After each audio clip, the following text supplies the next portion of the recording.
Hi to your paper 4 video solutions. Question number 1, part A. What is the distance travelled between 1300 and 1430? So we are looking at the distance travelled at 1 o'clock and comparing that with the distance travelled at 2:30. So we're going to read those values off the graph and decide the distance from there.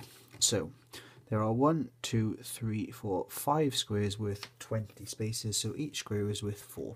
So at 1 o'clock they have travelled 64 kilometres, and at 2:30 they have managed to travel 116, so we're going to subtract them to work out the answer. Now obviously that can be done without a calculator, but since this is a calculator paper, use the calculator to make sure you are getting the correct answer. So they have travelled 52 kilometres. Part II, find the average speed for this part of the journey. Well, speed is found using the formula distance divided by time. We have a distance of 52 and we have a time of 1.5 hours. That will give us an answer of 34.6 for our speed, and we've measured the distance in kilometres and the time in hours, so it is 34.6 kilometres per hour. Part B, explain how you can tell from the graph that it took less time to travel the first 70 kilometres than it took to travel the final 70. So the first 70 kilometres were this section here, which was just over an hour, and then the final 70 kilometres took obviously the remainder of the journey, which was nearly 3 hours. That is one explanation you could give. A further explanation that would be easier is that due to the steepness of the curve at the beginning, that is representative of a faster speed, so therefore less time, and the curve becomes shallower later on. Question 2. Write down the first 3 terms of the sequence. If I want to find the first 3 terms, the first term I need to assume n equals 1. So this becomes 1 squared minus 6, which equals minus 5. For the second term I need to assume n equals 2. 2 squared is 4, minus 6 is minus 2. And then for the final third term, 3 squared is 9, minus 6 is 3, and I have the 3 terms that I was asked for. Factorise x squared minus 5x.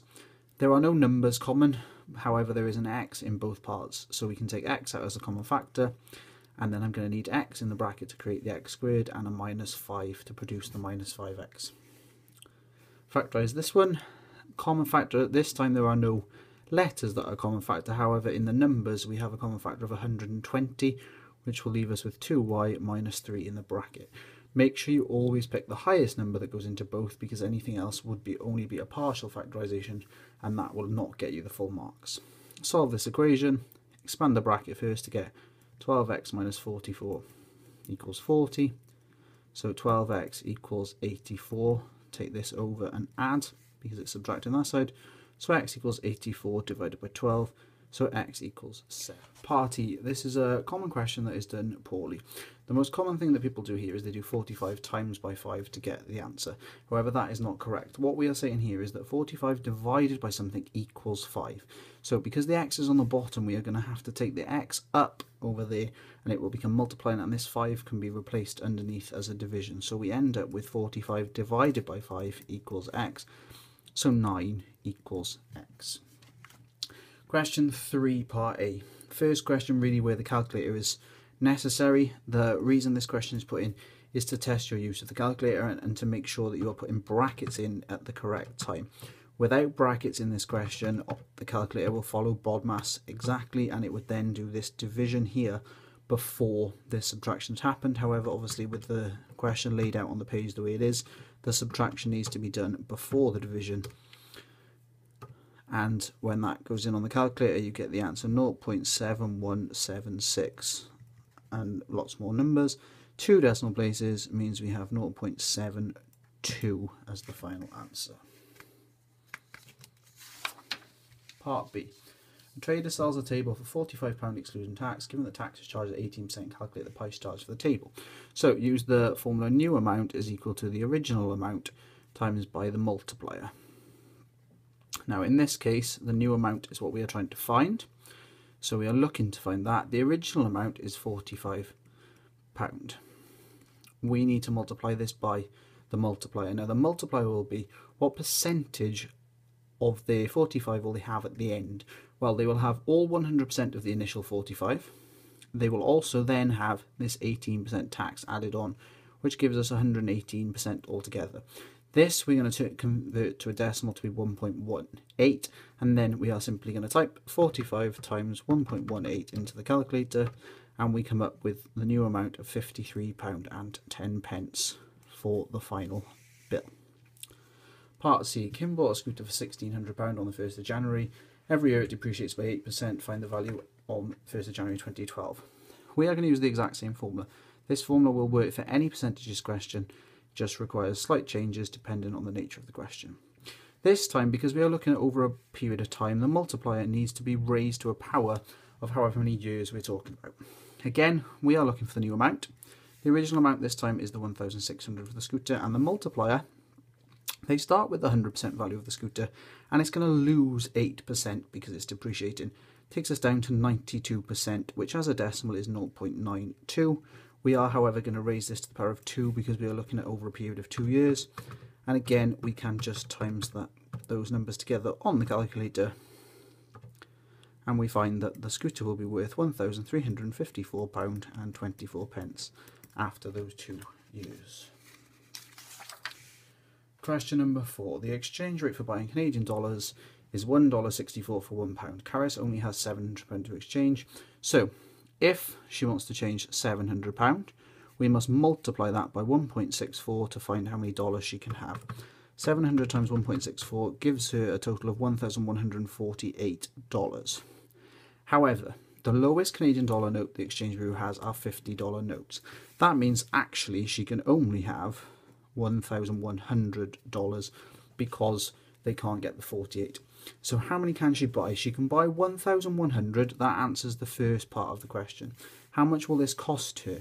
Well, we need to now turn this back into pounds by dividing by 1.64 this time. So that tells us that it will cost her a total of £670.73, rounded to 2dp because we are in money. And obviously the pound sign shows the units of the answer.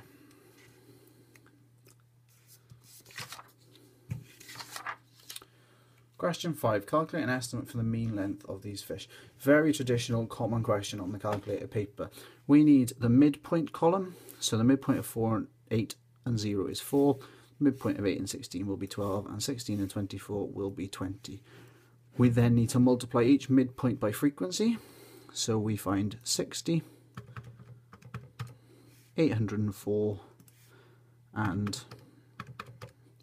360, and then to find the estimate of the mean we do the total of this column, 60 plus 804 plus 360, so the total of that column is 1224. So we do 1224 divided by the total of the frequencies, which tells us was 100, so that gives an estimate of the mean for 12.24 centimetres. The extensive space here is to allow you to write this part of the table down there if necessary, but I find it easy to put it by the side if possible. Part B. The points scored by 40 fishermen were recorded. Draw a frequency polygon to show the data. For a frequency polygon, we need the midpoint plotted against the frequency. So the midpoint of this is going to be 10.5. The midpoint of 21 to 40. To work it out, 21 plus 40, and then we're going to divide that by 2, which gives us 30.5. 41 to 60 will give us 50.5. 61 to 80 will give us 70.5. And 81 to 100 will give us 90.5. Now obviously with the nature of the graph, it is quite difficult to then plot that accurately, with 10.5 having to be somewhere between those two values, but try to get it as accurate as possible in order to ensure the marks. So 10.5 goes on 4, 30.5 goes to 16,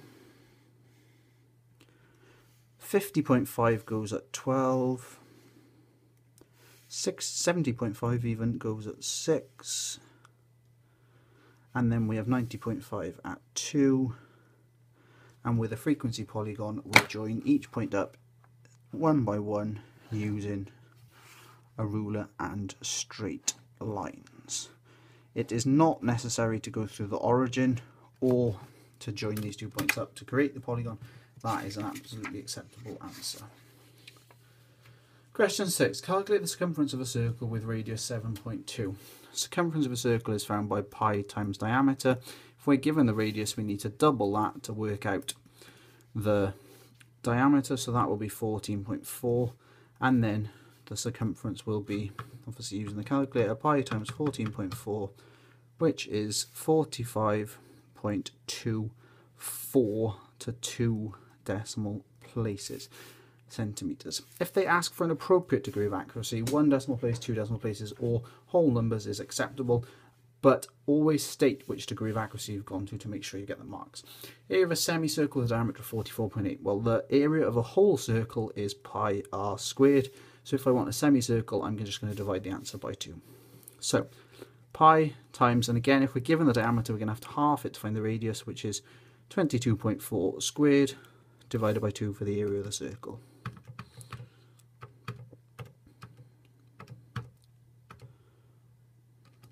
So 22.4 squared, and then I'm going to times that by pi, and then I'm going to divide my answer by 2, which gives me an area of 788.16 centimeters squared.